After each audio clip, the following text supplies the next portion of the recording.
રાપર વિધાનસભા મત વિસ્તારના 15થી વધુ ગામોમાં ₹19 કરોડના રસ્તા અને શાળાના વિકાસ કામોનું ખાતમુહૂર્ત કરવામાં આવ્યું. સાંસદ વિનોદ ચાવડા અને ધારાસભ્ય જાડેજાના હસ્તે ખાતમુહૂર્ત કરવામાં આવ્યા. હવે જોઈએ રાપર આમતક ન્યૂઝ બ્યુરોનો એક વિસ્તૃત અહેવાલ. રાપર તાલુકાના 15 જેટલા ગામડાઓમાં ₹19 કરોડના ખર્ચે રસ્તા સહિતના અનેક વિકાસના કામોનું ખાતમુહૂર્ત કરવા માટેનો એક સમારોહનું આયોજન કરવામાં આવ્યું હતું, જેમાં ખાસ કરીને સાંસદ સભ્ય વિનોદ ચાવડા, ધારાસભ્ય વિરેન્દ્રસિંહ જાડેજા, જિલ્લા પંચાયતના અધ્યક્ષ જનકસિંહ જાડેજા, ગેલાભાઈ દાનાભાઈ ચાવડા, નરેન્દ્રદાન ગઢવી, રાણુભા જાડેજા, વાઘજીભાઈ છાંગા, વાઘુભા જાડેજા તથા અન્ય મહાનુભાવોની ઉપસ્થિતિમાં આ ખાતમુહૂર્ત કરવામાં આવ્યું હતું. ખાતમુહૂર્ત બાદ ખાસ કરીને તાત્કાલિક અસરથી કામ ઝડપભેર પરિપૂર્ણ થાય તે માટે ધારાસભ્ય અને સંસદ બંને તાકીદ કરી હતી.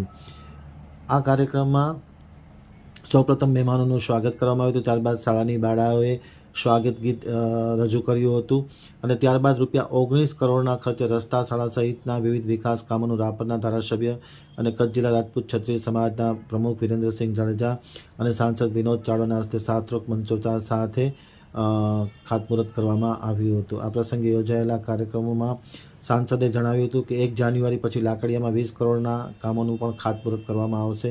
આમ આવતા દિવસોમાં વાગડમાં અનેકવિધ વિકાસના કામો થશે અને ખાસ કરીને કારીગરોને ₹10,000થી લઈને ₹50,000 સુધીની લોન મળશે. જ્યારે દીકરીઓ માટે નમો સરસ્વતી, નમો લક્ષ્મી માટે કચ્છમાં 98% લોન આપી હોવાની માહિતી પણ તેમણે આપી હતી. ગુણાતીતપુરમાં સોલાર પદ્ધતિથી 100% કામગીરી પૂરી થવાથી ગામને 1 કરોડની સબસિડી અપાશે તેવું પણ સાંસદ દ્વારા જણાવવામાં આવ્યું હતું અને વધુને વધુ ગ્રાન્ટ મળે તે પ્રકારના સરકારમાં પ્રયત્ન થઈ રહ્યા છે. આ પ્રસંગે ભાજપના અગ્રણી અર્જણભાઈ રબારી, વિકાસભાઈ રાજગોર, જિલ્લા પંચાયતના સભ્ય નરેન્દ્રદાન ગઢવી, ઠાકોર મુનાજી બાપુ, નાયબ ઇજનેર જયેશભાઈ ટાંક, ઇજનેર શ્રી શાહ, વાઘુભા જાડેજા, ગાગલ બીજલભાઈ, ભરતસિંહ જાડેજા, વસરામભાઈ સોલંકી, ગંભીરસિંહ જાડેજા, રામદેવસિંહ જાડેજા, પરાક્રમસિંહ જાડેજા, મહાવીરસિંહ જાડેજા, જગદીશભાઈ મડવી, ગુલમામનભાઈ, દેસરભાઈ, હબીબભાઈ જેડા, બિહારી સાધુ, ગજુભા વાઘેલા, કમલસિંહ સોઢા, ભરતભાઈ મડવી, દેવરાજભાઈ, વિનુભાઈ થાનકી સહિતના લોકો ખાસ ઉપસ્થિત હતા. તમામની ઉપસ્થિતિમાં આ ખાતમુહૂર્તનો સમારોહ